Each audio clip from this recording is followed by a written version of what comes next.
नमस्कार, अपना बिहार देख रहे हैं आप। आपके साथ मैं हूं शिप्रा झा। बुलेटिन की शुरुआत करेंगे मांझी के विवादित बयान से। जीतन राम मांझी ने एक बार फिर से विवादित बयान दिया है। जाति विशेष पर मांझी ने अभद्र टिप्पणी की है।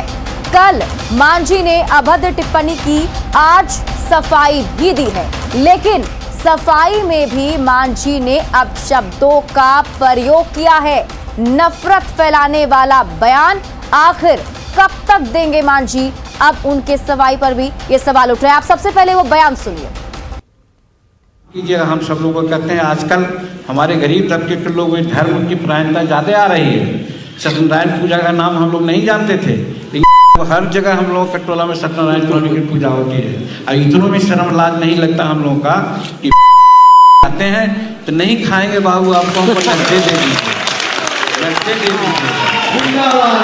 पहले पूजा पाठ में उतना विश्वास नहीं करते थे, अपनी देवताओं को पूजा पाठ करते थे, चाहे तुलसी बीर हो, माँ सबरी हो या फिर दीना भद्री हो, ये सब की पूजा करते थे। लेकिन अब तो आपके यहाँ पंडित जी भी आते हैं और आप लोगों को लाज शर्म नहीं लगता है कि साहब वो कहते हैं कि हम खाएंगे नहीं बाबू, नगदे दे देना, उनसे पूजा करवाते हो।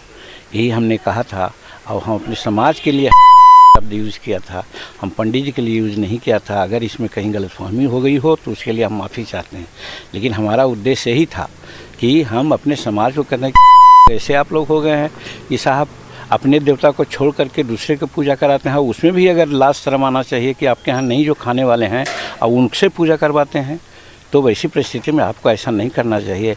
अपने समाज में कुल देवता हैं, अपने समाज में जो लोग हैं उनसे आप बात करवाइए। इसी शब्द में हमने किया था अपने समाज के लिए, न कि पंडित जी के लिए।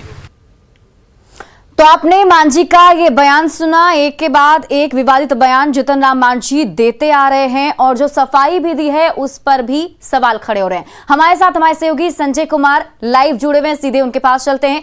संजय, आखिर हो क्या गया है मांझी जी को? एक के बाद एक विवादित बयान और अब तो खास जाति समुदाय को लेकर यह अपशब्द का इस्तेमाल किया है उन्होंने।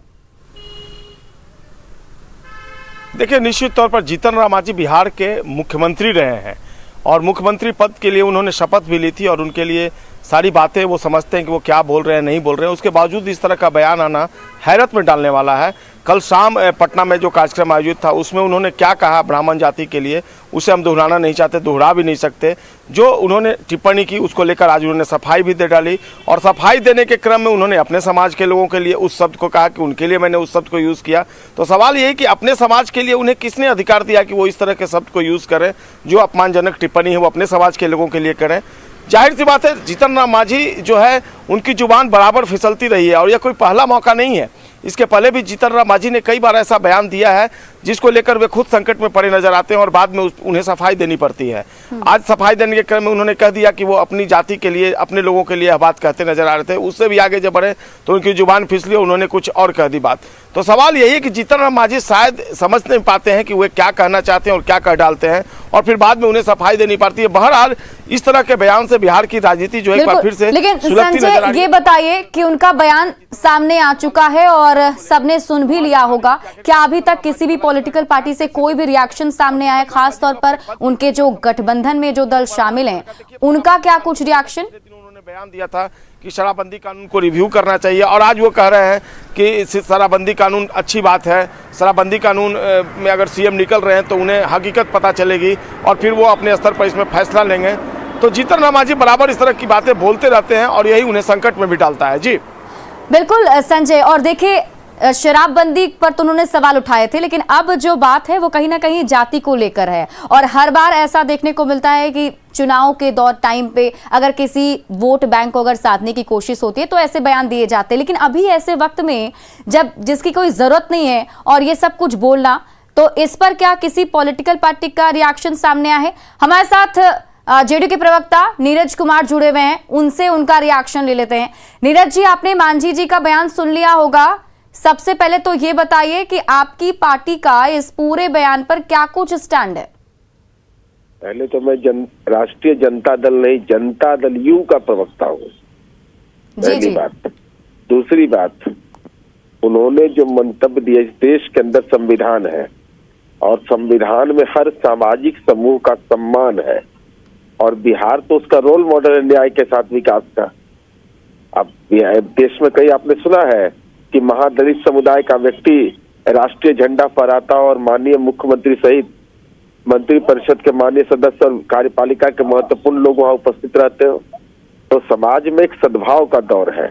तो ऐसी परिस्थिति में ऐसे बयान जिससे समाज में एक कटुता का वातावरण बने, इससे कहीं ना कहीं लोगों को बचना चाहिए। और संविधान है, संविधान से बड़ा कुछ भी नहीं है। देश के हर सामाजिक समूह को जीने का अधिकार है, उसकी परंपराओं को संरक्षित करने का अधिकार है। यही तो देश की खूबसूरती है। तो नीरज जी, क्या ये बात मांझी जी को समझ में नहीं आती? बार बार वो ऐसे बयान देते हैं और इससे पहले तो उन्होंने शराबबंदी पर भी सवाल उठाए थे, उस पर भी आप लोगों ने कुछ वैसा नहीं किया। शायद यही वजह है कि कोई एक्शन ना लेने की वजह से वो इस तरीके से बयान बार बार देते जा रहे हैं। नहीं, शराबबंदी इस सदन का संकल्प है, तो सदन में जो संकल्प लिए है उसका अनुपालन करना नैतिक नहीं, विधायिका की भी जिम्मेवारी है। इसलिए सदन के अंदर कुछ भूमिका, बाहर कुछ भूमिका, ये जनता सबको जानती है, पहचानती है। तो आप अपने हिसाब से कुछ सलाह देना चाहेंगे मांझी जी को, जो इस तरीके से बयान दे रहे हैं? उम्र में हमसे बड़े हैं, राज्य के पूर्व मुख्यमंत्री, पद भी बहुत बड़ा रहा है उनका, लेकिन हम इतना जरूर कहना चाहते हैं कि डॉक्टर भीमराव अंबेडकर ने जो संविधान बनाया है और उस संविधान की जो प्रस्तावना है उसका सम्मान हर सामाजिक समूह का सम्मान है। तो फिर अब जब ये ऐसे बयान दे रहे हैं और कहीं ना कहीं उसे साफ समझ में आ रहा है, और आज जब उन्होंने सफाई भी दी तो उसमें कहा उन्होंने कि वो अपशब्द का इस्तेमाल उन्होंने उस जाति विशेष के लिए नहीं बल्कि अपनी जाति विशेष के लिए किया था, तो क्या आप इस सफाई को किस तरीके से देख रहे हैं? मैंने उनकी सफाई नहीं देखा है, लेकिन मैं फिर दोहरा रहा हूँ, संविधान की मूल प्रस्तावना ही, चाहे वो कोई भी सामाजिक समूह हो, कोई भी धर्म हो, उसके लिए वही बाइबिल है, रामायण है, कुरान शरीफ है। लेकिन देखिए, जिस तरीके से बयान दे रहे हैं उसका असर तो आपके गठबंधन पर भी पड़ता है, क्योंकि एक गठबंधन में आप लोग सारे दल शामिल हैं। तो क्या आगे कितनी बार और ऐसे वो बयान देंगे जिसके बाद आप लोग कुछ उन्हें समझाएंगे या कुछ एक्शन लेंगे? अरे कौन क्या कह सकता है? हम तो 7 निश्चय पार्ट 2 पर काम कर रहे हैं, जो सबका है, सामूहिक रूप से है। इसलिए अब कौन क्या बयान देते हैं उसके राजनीतिक निहितार्थ के बारे में नहीं, मैंने संवैधानिक निहितार्थ के बारे में बता दिया। चलिए, बहुत बहुत शुक्रिया हमारे साथ जुड़ने के लिए। तो हमारे साथ जदयू के प्रवक्ता नीरज कुमार थे, जिन्होंने अपने हिसाब से तो कहीं ना कहीं बचने की कोशिश की। उन्होंने यही कहा कि हालांकि दूसरे लोग क्या कुछ पार्टी में बयान देते हैं, आपको कुछ बोलते हैं, उस पर हमारी वैसी कोई खास टिप्पणी जो है वो उन्होंने नहीं की। हालांकि उन्होंने निंदा जरूर किया कि इस तरीके का इस्तेमाल जो है शब्दों का नहीं करना चाहिए। हमारे साथ हमारे सहयोगी संजय भी जुड़े हुए, उनके पास चलते हैं। संजय, आपने सुना होगा जदयू के प्रवक्ता क्या कुछ कह रहे थे। तो देखिए, लेकिन जिस तरीके से ये मुद्दा उठाया जाता है, और खास तौर पर अगर आप देखें तो बिहार में कई सारे ऐसे मुद्दे और भी हैं जिस पर बात होनी चाहिए, लेकिन ये जाति विशेष पर ही हर बार ऐसी बयानबाजी क्यों होती है?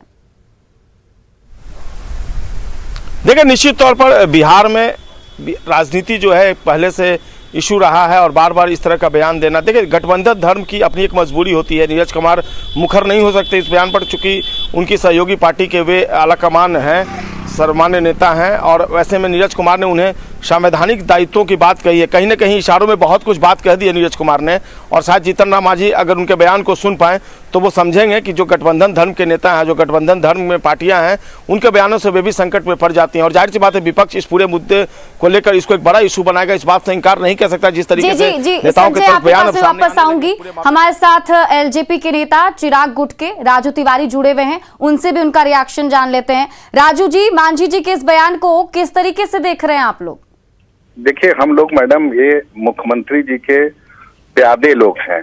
कभी ये लोग हमारे नेता स्वर्गीय रामविलास पासवान जी को बेइज्जत कराते हैं, कभी ब्राह्मणों को बेइज्जत कराते हैं। मैं तो सीधा आरोप मुख्यमंत्री आदरणीय नीतीश कुमार जी को कहूंगा कि ये ऐसे ऐसे लोगों को पाल रखे हैं जिससे अपने नहीं कुछ कहना होता तो इन लोगों से गाली दिलवाने का काम करते हैं। ये बारी बारी कुशवाहा समाज हो या किसी समाज को, सब समाज को बारी बारी नीतीश कुमार जी जब अपने नहीं बोलते हैं तो ये अपने पोसे हुए इन मांझी जी जैसे नेताओं से ही बुलवाते हैं। तो ये तो लगातार बिहार में चलता आ रहा है, मांझी जी हो या किसी और नेता को खड़ा करा करके बारी बारी ये नीतीश जी बुलवाते रहते हैं और बेइज्जत करवाने का काम करते हैं। बिल्कुल देखिए मांझी जी जिस तरीके से बोल रहे हैं उस पर आपने तो उनकी निंदा कर दी, लेकिन हमें ये बताइए कि आप लोग की तरफ से ऐसे बयान आगे ना आए या फिर कुछ ऐसा ना हो, उसको लेकर आप लोगों ने अपने हिसाब से कुछ ऐसा सोच रखा है, कुछ वैसा काम करेंगे आप लोग? देखिए हमारे नेता आदरणीय चिराग पासवान जी सारे समाज के जो भी हमारी जातियां हैं चाहे मजहब है सबको लेकर के काम करने का, विकास में काम करने का हमारे नेता की सोच है। हम लोग किसी जाति और किसी मजहब के पक्षधर नहीं है, किसी को खिलाफ बोलने का, किसी के पक्ष में बोलने का। हम लोग समता मूलक समाज के बात करते हैं। हम लोग का स्पष्ट है हमारे नेता आदरणीय चिराग पासवान जी का कि सब समाज का अपना एक सम्मान है और उस सम्मान के तहत हम लोग गरिमा की सोच रखते हैं। इस टाइप के बयान से हमारी पार्टी पूरी तरह परे है और इस टाइप के बयान देने वाले लोगों की निंदा करती है। बिल्कुल, लेकिन राजू तिवारी जी देखिए राजनीति में हर कोई अपने फायदे और नुकसान को लेकर के ही बयान देते हैं और उस तरीके से राजनीति भी करते हैं, इसलिए शायद इस वक्त ना तो कोई भी पॉलिटिकल पार्टी इस पर खुले तौर पर ना इसकी निंदा कर रही है और ना ही इस पर कोई स्टैंड और लिया जा रहा है कि अगर ऐसा हो कि आपके पार्टी में कोई लोग अगर ऐसा बोले तो वो भी कार्रवाई करेंगे। एकदम हमारे नेता स्पष्ट, हमारे नेता का कहना है कि हमारे नेता किसी जाति पर, किसी मजहब पे, किसी भी नेता को हमारे पार्टी में बोलने का अधिकार नहीं है। हम लोग सारे लोगों का, सारे सब मजहब, सब धर्म, सब जाति का सम्मान करते हैं और हम लोग विकास की बात में विश्वास रखते हैं। तो इस टाइप की बयान की हमारी पार्टी निंदा करती है, इसकी शब्दों में हम लोग इस निंदा को बयान नहीं कर सकते हैं। जी जी जी, बहुत बहुत शुक्रिया राजू जी हमारे साथ जुड़ने के लिए। और हमारे साथ बीजेपी के प्रवक्ता संजय टाइगर जुड़े हुए हैं। संजय जी, इस पूरे बयान पर आप बताइए कि आप लोग क्या सोचते हैं, आपकी पार्टी की क्या स्टैंड है? देखिए, हिंदुस्तान एक पंथ निरपेक्ष देश है, सबको अपने धर्म में आस्था रखने का, अपने पूजा पद्धति के अनुसार बर्ताव करने का ये पूरा अधिकार है, लेकिन इस बात से भी परहेज करना चाहिए। आप ऐसी कोई बात ना करें कि दूसरे की भावनाओं को ठेस पहुंचे। भावनाओं के अभिव्यक्ति में इस बात का हमेशा ध्यान रखना चाहिए। अभिव्यक्ति की स्वतंत्रता का मतलब ये कतई नहीं है कि आप ऐसी बात बोले, ऐसी भावना व्यक्त करें जिससे दूसरे की भावनाओं को ठेस पहुंचे। आस्था और विश्वास में बहस की गुंजाइश नहीं होती है, तो आप दूसरे का भी सम्मान करिए। आप किसी धर्म को मानते हैं, आपकी पूजा पद्धति और हो सकती है, लेकिन इसका मतलब ये नहीं है कि जो दूसरे पंथ को मानने वाले लोग हैं, जिनकी दूसरी पूजा पद्धति है, जिनका कहीं आस्था और विश्वास है, उस पर आप हमला करें, उसको कोई ठेस पहुंचाए। तो मुझे लगता है कि ऐसे बयानों से बचना चाहिए। और जीतन राम मांझी जी एक सीनियर लीडर हैं, वरिष्ठ नेता हैं। आपको जहां पूजा करना है करिए, मत करना है मत करिए, जहां आस्था विश्वास है वहां जाके शीश झुकाइए, लेकिन दूसरे को कौन होते हैं आप उपदेश देने वाले, क्या करना चाहिए नहीं करना चाहिए?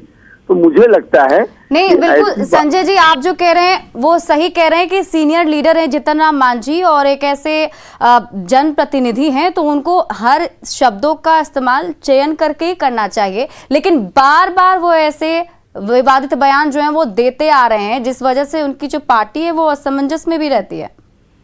अब उनकी पार्टी तो उन्हीं की पार्टी है, वो पार्टी के सर्वा सर्वे हैं, तो उस पार्टी में बाकी लोगों का क्या सोच है, क्या दृष्टिकोण है, वो पार्टी के लोग जाने। लेकिन भारतीय जनता पार्टी पंथ निरपेक्ष। तो संजय जी क्या इस बयान के बाद आप लोग कुछ एक्शन लेंगे, गठबंधन से बाहर निकालेंगे? देखिए, बयानबाजी और राजनीतिक गठबंधन दोनों दो चीजें हैं। बिहार में जो गठबंधन है वो बिहार के विकास के लिए है, बिहार के बेहतरी के लिए है। तो ऐसे बयान देंगे तो असर तो आपकी पार्टी में पड़ेगा ना। सवाल है कि देखिए, जनता के बीच आप हैं तो जनता उसकी नोटिस लेगी, और राजनीतिक बयान नहीं ना है, कोई पॉलिटिकल स्टैंड है, पॉलिटिकल बयान है, तो कौन कोई व्यक्तिगत किसी के विषय में क्या राय प्रकट करता है उस तो पर संजय जी उसी जनता में तो सारी जातियां आती है ना, और उन सब ने मिलकर चुना है, तो वो तो यही चाहेंगे कि उनका भी सम्मान हो। अब सवाल देखिए, सवाल ये है कि जो राजनीतिक दल है वो किसी खास जाति, किसी खास पार्टी की जागीर नहीं है, और न सिर्फ उनके राजनीतिक दल जो है उनके सभी समाज में फ्लोअर हैं, और भारतीय जनता पार्टी तो सबका साथ, सबका विकास, सबका विश्वास और सबका प्रयास इस दृष्टि से काम करती है। तो हम समाज में सबको लेकर चलते हैं, सभी के भावनाओं का, सभी के पूजा पद्धति का, सभी का आस्था का, सबका सम्मान करते हैं, और फिर हमारी जो आस्था है उसको हम जी बहुत बहुत शुक्रिया। संजय जी हमारे साथ जुड़ने के लिए। हमारे साथ आरजेडी के प्रवक्ता मृत्युंजय तिवारी जुड़े हुए हैं, उनसे भी उनका रिएक्शन जान लेते हैं। मृत्युंजय जी, आप इस बयान पर क्या कुछ पहला रिएक्शन देंगे? देखिए, आदरणीय जीतन बाबू मांझी जी बड़े अनुभवी राजनेता हैं, प्रदेश के माननीय मुख्यमंत्री रहे हैं। उनका स्वभाव ये नहीं रहा है गाली गलौज की भाषा या राजनीति में किसी जाति विशेष को अपमानित करना, लेकिन उन्होंने किस संदर्भ में ये बात कही है ये मैं नहीं जानता हूँ, लेकिन उन्होंने स्पष्ट किया है कि हम उनकी बातों को तोड़ मरोड़ कर परोसा जा रहा है, दिखाया जा रहा है। आदरणीय जीतन बाबू मांझी जी जब से बीजेपी आरएसएस के साथ गए हैं तब से कुछ गड़बड़ा गए हैं, और भाषा की मर्यादा राजनीति में मतलब आपके कहने का मतलब ये है कि वो जब से एनडीए गठबंधन में गए हैं तब से ऐसी बातें बोल रहे हैं, और नफरत की जात धर्म के आधार पर नफरत का बीज बोलना ये तो बीजेपी आरएसएस का कल्चर है, उन्हीं के साथ वो है। आदरणीय जीतन बाबू मांझी जी अच्छी तरह जानते हैं, ब्राह्मण तो अपने कर्मों संस्कारों से जाना जाता है। कौन सा ऐसा संस्कार होता है जिसमें पंडित नहीं आते हैं, नहीं लोग कराते हैं। राजनीति में ठीक है कि कभी कभी लोग मर्यादा तोड़ते हैं सुर्खियां बटोरने के लिए। अगर उन्होंने ये बात नहीं कही होती तो आप भी प्रमुखता से इन खबरों को नहीं दिखाते। तो भारतीय जनता पार्टी और आरएसएस का जो कल्चर है, मतलब आप इसमें भी मांझी का दोष नहीं दे रहे हैं, उनके बयान का निंदा नहीं कर रहे हैं, बल्कि आपका कहना यह है कि बीजेपी हमने जो क्या है कहा, हमने स्पष्ट रूप से कहा कि ऐसे भाषाओं का राजनीति में हो चाहे अन्य किसी भी सामाजिक दृष्टिकोण से ये क्षम्य नहीं है, इसे माफ नहीं किया जा सकता है। कोई भी व्यक्ति इस तरह की भाषा की मर्यादा, गाली गलौज की भाषा किसी जाति विशेष को अपमानित करती है तो ये हम कह रहे हैं। लेकिन जीतन बाबू मांझी जी को मैं भी व्यक्तिगत रूप से जितना जानता हूँ, उनका ये स्वभाव में नहीं रहा है। हाँ, स्वभाव नहीं रहा है, लेकिन आजकल वो ऐसी बयान देते ही नजर आ रहे हैं। चलिए, बहुत बहुत शुक्रिया हमारे साथ जुड़ने के लिए मृत्युंजय जी। हमारे सहयोगी संजय हमारे साथ जुड़े हुए हैं। संजय, आपने हर एक पार्टी के रिएक्शंस को भी सुन लिया होगा, और जिस तरीके से कहीं ना कहीं हर कोई इनके बयान की निंदा ही कर रहा है, लेकिन निंदा से काम नहीं चलेगा। देखिए, निश्चित तौर पर और अपने नफा नुकसान के हिसाब से ये नेता भी अब बयान देने लगे। मृत्युंजय तिवारी ये कह रहे हैं कि जीतन राम मांझी ने कहा कि तोड़ मरोड़ कर बयान पेश किया गया, लेकिन कहीं भी जीतन राम मांझी ने अपने बयान में, आज न्यूज़ 18 से भी उनकी बात हुई, उन्होंने कहीं यह नहीं कहा कि तोड़ मरोड़ कर बयान पेश किया गया है। उन्होंने कहा कि उन्होंने जो कहा था वो उस संदर्भ में नहीं कहा था, उन्होंने अपने समाज के लोगों के लिए कहा था। बहरहाल इस पूरे मामले में अब सत्ता पक्ष हो या विपक्ष अपने नफे नुकसान के हिसाब से ये बोलते हैं, लेकिन सब ने निंदा की है। और निश्चित तौर पर जिस पद पर रहे हैं जीतन राम मांझी और आज जिस पद पर वो हैं, अभी भी वो बिहार विधानसभा के सदस्य हैं और पूर्व मुख्यमंत्री हैं, लंबा राजनीतिक तजुर्बा उनका रहा है, तो इस तरह के बयान से परहेज करना चाहिए। कहीं ना कहीं सामाजिक विषमता के जो बयान आते हैं उससे भ्रम की स्थिति उत्पन्न होती है, इस बात से इनकार नहीं किया जा सकता है। जी, चलिए, बहुत बहुत शुक्रिया संजय तमाम जानकारी के लिए। तो फिलहाल इस बुलेटिन में अभी के लिए बस इतना ही, लेकिन न्यूज़ 18 बिहार झारखंड पर खबरों का सिलसिला लगातार जारी है।